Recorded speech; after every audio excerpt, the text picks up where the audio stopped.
என்ன சைடுல ஒதுக்குறான்? குரங்கு மாதிரி கடைக்கிட்டு போய் வெளியில தும்பானோ?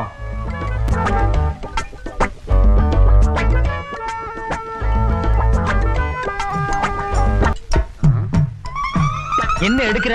வேட்டியை கொஞ்சம் லூஸ் பண்ணிக்கிறேன். அவத்தே வச்சிடுறா. அப்படின்னா அதை முதல்ல செஞ்சுக்கணும்.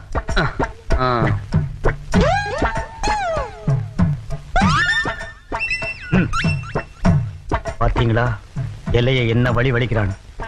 நம்ம இருக்கிறோமேன்னு இலைய விட்டுட்டு போறோம், இல்லைன்னா அதையும் தின்றுப்போம்.